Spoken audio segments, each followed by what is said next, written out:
مبسملا و محمدلا و مسلیا و مسلما۔ فلسطین غزہ پہ آج کتنا ٹائم گزر چکا ہے کہ حملے پہ حملے ہیں۔ ہمارے یہاں پاکستان میں اللہ تعالیٰ کی نعمتیں ہی نعمتیں ہیں۔ ہم یہاں پہ روزانہ سحری افطاری مزے سے کر رہے ہیں، اللہ کا شکر ادا کر کے، اور دسترخوان ہمارا بھرا ہوا ہوتا ہے، اور ان کا دسترخوان بہت تکلیف سے ہوتا ہے۔ ہم اپنی چار دیواری میں موجود مزے سے بیٹھے ہوتے ہیں، جی چاہے تو پنکھا لگا لیا، جی چاہے تو نہ چلایا۔ ان کے لیے ایسا ماحول نہیں ہے، اور نہ ان کے لیے کوئی ایسی سروس ہے۔ میں نے اب تک کے جتنے بھی حملے سے لے کر آج تک پہ اپنے ذہن سے انتہا کی سوچ کی ہے۔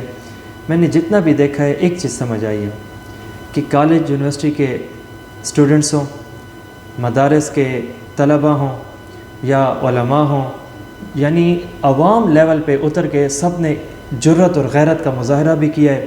اپنی اپنی اوقات، اپنی اپنی حیثیت میں رہتے ہوئے انہوں نے احتجاج ریکارڈ بھی کیا ہے، آواز بھی اٹھائی ہے، بات بھی کی ہے۔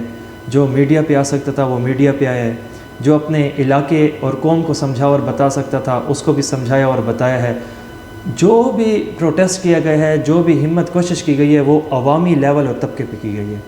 اس سے بڑھ کے ہم نے اپنے بڑوں میں نہیں دیکھا، حکمرانوں میں نہیں دیکھا، با اقتدار با اختیار کرسی والوں میں ہم نے احتجاج نہیں دیکھا، جس کی سب سے بڑی دلیل یہ ہے کہ دکان تک ان کا پروڈکٹ آ چکا ہوتا تھا۔ اب نہ خریدنا یہ عوام کا کام ہے۔ عوام نے بہت ساری ابتدا میں غیرت دکھائی ہے، ہر ایک پورا زور کیا ہے، لیکن اگر حکمران قدم اٹھاتے تو وہ ڈائریکٹ ہمارے پاس دکان تک ہی ان کا پروڈکٹ نہ آتا، تو بائیکاٹ کی ایک خوبصورت صورت بن سکتی تھی۔ تو بات یہ ہے کہ جب کبھی بھی وہ یاد آتا ہے تو آنکھ بھر آتی ہے، بڑی تکلیف ہوتی ہے، احساس ہوتا ہے کہ اے کاش کہ اگر ہم ایک ہوتے تو آج وہ ہمیں ٹکڑے ٹکڑے نہ کر سکتے۔ وہی پیغمبر علیہ الصلوۃ والسلام کا فرمان عالی شان یاد آ رہا ہے، سمندر میں جھاگ کے برابر ہوگے لیکن تمہاری اوقات نہیں ہوگی۔ تو یا رسول اللہ، اس کی وجہ فرمایا کہ وہن۔ یا رسول اللہ، یہ وہن کیا ہے؟ دو چیزیں۔ نمبر ایک کہ تم آخرت بھول بیٹھو گے، نمبر دو کہ تم اس دنیا کی گندگی اور غلاظت میں آ بیٹھو گے۔ جب تمہارے ساتھ یہ والا معاملہ ہو جائے نا، تو پھر اس کے بعد دیکھنا جس طرح ایک بندہ دوسرے لوگوں کو دعوت پہ بلا کر عزت کے احترام کے ساتھ آتا ہے، آؤ تم کھاؤ، آؤ تم کھاؤ، تو اس طرح یہ تمہارے اوپر آ کر یہ تمہیں پیش کریں گے، تمہارے دشمن تم پہ تمہیں مارنے کے لیے پیش کریں کہ اس بار تم مارو اور اگلی بار ہم ماریں گے، اور وغیرہ وغیرہ۔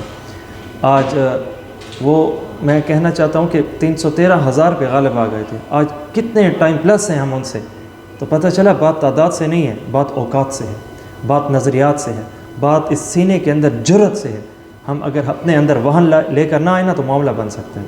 یہ 3 منٹ کی بعد از تمہید میں کہنا یہ چاہتا ہوں کہ آج تک ہم نے اب بطور عوام ہم نے آواز اٹھائی ہے، ہم نے ہر ایک موقع پہ جتنا ہم سے ہو سکا، چاہے وہ آدھی رات میں تہجد کی بات ہو تو ہاتھ اٹھانا، چاہے وہ میڈیا پہ آواز اٹھانا، چاہے وہ دکان میں جا کر ان خبیثوں کو پروڈکٹ نہ لینے جیسی کوشش ہم نے کی ہے۔ تو میرے ذہن میں ایک بات آئی ہے، وہ یہ ہے کہ عید کا موقع آگے آنے والا ہے، ایک عشرہ گزرنے پر ہے، 2 عشرے گزر جائیں گے۔ کیا ہمارے اندر، میرے اندر تو اتنی جرت نہیں ہے کہ میں نیا سوٹ لے لوں اور میں اسے سلواؤں اور پہنوں۔ میرے اپنے احباب پوچھ رہے ہیں بھئی کون سے رنگ کا سوٹ ہوگا اور آپ کب سلواؤ گے، باقیوں نے تو سلوا لیا ہے، آپ کا رہتا ہے، میرا جی نہیں ہوتا، مجھ سے ہمت نہیں ہوتی کہ میں اپنا سوٹ لوں یا خریدوں یا پہنوں۔ آج سے 8-9 سال پہلے جو شام پہ حملے ہوئے تھے اس وقت بھی میں نے نہیں پہنا تھا سادی ٹوپی، وہی اپنے پاس موجود سادہ لباس جو اپنے صاف ستھروں میں سے ایک تھا۔ سنت نیا لباس تو نہیں ہے نا، سنت تو یہ ہے کہ صاف ستھرا موجود لباس میں سے کوئی ایک اچھا سا اٹھا کے اور بندہ پہن لے، بس وہی پہن لیا تھا۔ دوستوں نے پوچھا تھا کہ علی بھائی آج آپ معاشرے سے ہٹ کر چل رہے ہو، تو میں نے کہا میرے اندر جرت نہیں ہے کہ میں نیا سوٹ پہن سکوں۔ اس کی وجہ یہ ہے کہ مجھے تو وہ یاد آتے ہیں میری آنکھوں کے سامنے، کیا اگر گھر میں ایک بچہ مر جائے ہمارا، اللہ نہ کرے ہر ایک کو بندہ اللہ تعالیٰ اپنی حفاظت میں رکھے، کیا میرے اندر پھر جرت ہوگی؟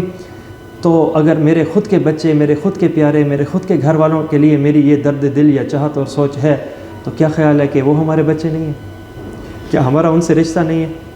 حدیث میں کیا نہیں آتا کہ میرے پاک پیغمبر علیہ الصلوۃ والسلام نے ارشاد فرمایا تھا کہ المسلم کجسد واحد، کہ مسلمان ایک جسم کے مانند ہے، کہ اگر کسی کی آنکھ دکھے تو پاؤں تک کو تکلیف ہوتی ہے، پاؤں دکھے تو آنکھ تک کو تکلیف ہوتی ہے۔ کیا افغانستان میرا جگر نہیں تھا؟ کیا پاکستان میرا دل نہیں ہے؟ کیا فلسطین میری آنکھیں نہیں ہیں؟ تو میں اپنے آپ کو آپ قوم کے سامنے پیش کر کے یہ کہتا ہوں، اس بار میں نے نہ سوٹ سلوانا ہے نیا، اور نہ جشن جیسا میں نے معاملہ چلانا ہے۔ سنت عمل ہے، وہ اتنا کافی ہے کہ اپنے پاس موجود سوٹ کے سٹاک میں سے کوئی صاف ستھرا انسان سوٹ پہن لے گا کہ جس سے ایک سنت ادا ہو جائے گی۔ باقی اظہار یکجہتی کے طور پہ اگر آپ بھی میری آواز ہیں تو اسے لائک کمنٹ سے تصدیق بخشیں اور شیئر کے ذریعے سے اس سوچ کو پھیلائیں کہ اس بار پوری کی پوری قوم، ہر وہ صرف ایک پاکستان نہیں، آل اوور دا ورلڈ، جتنی بھی ایک دنیا ہے، اگر وہ یہ کر لے بطور عوام، چونکہ ہم جتنا کر سکتے ہیں ہم نے اپنا وہ تو کرنا ہے نا، ہم سے جتنا ہو سکا ہم نے وہ کیا تو اللہ تعالیٰ پھر وہ کرے گا، ہم سے وہ کروائے گا انشاءاللہ، جو ابھی تک جو ہمارے پاس اختیار نہیں ہے۔ تو میرا کہنے کا مقصد یہ ہے کہ اس بار اگر ہم ویسے جیسے خوشی سے پچھلی عیدوں جیسے عید مناتے ہیں، اس بار نہ منائیں، اکٹھے ہو کے غزہ کے لیے آواز اٹھائیں، اور اس دن پورا پاکستان ایک جگہ جمع ہو، صرف نام غزہ اور فلسطین کو ایک پروٹیکٹ کرنے کی ہو۔ لوگ کہتے ہیں کہ اس کی آپ مدد کرو، تو مدد کی صورت کیا ہے؟ میں کہتا ہوں ان کی مدد کرنے کا طریقہ امریکہ سے سیکھو۔ امریکہ نے جس طرح کہا ہے کہ اے اسرائیل میں تیرے ساتھ کھڑا ہوں، تو ان کی مدد کھانے پینے سے نہیں کی، وہ بات کی باتیں ہو جائے گی۔ ان کی مدد ان کے نظریے سے کی ہے، اور ان کا نظریہ یہ ہے کہ انہوں نے اسلحہ پرووائڈ کیے، افراد پرووائڈ کیے ہیں۔ تو صحیح معنوں میں ان کی اس وقت تو وقت کی ڈیمانڈ کے مطابق یہی ہے کہ آپ اگر ہم مدد کریں تو ہمارا جو حکمران طبقہ ہے وہ ان کو مدد کرے اسلحے کے ذریعے سے، افراد کے ذریعے سے، فوج کے ذریعے سے، تو پھر اس کے بعد مزہ آئے گا۔ میں نے اپنے فیس بک پہ بھی یہ چیز اپلوڈ کی تھی کہ اگر کوئی مجھ سے پوچھے کہ مرد کسے کہتے ہیں، تو میرا جواب یہ ہے کہ جس طرح اسرائیل نے غزہ کی حالت کی ہے، پھر ایک مرد مجاہد اٹھ کر تل ابیب کی بھی وہی حالت کر کے ہے نا، اسے مرد کہتے ہیں۔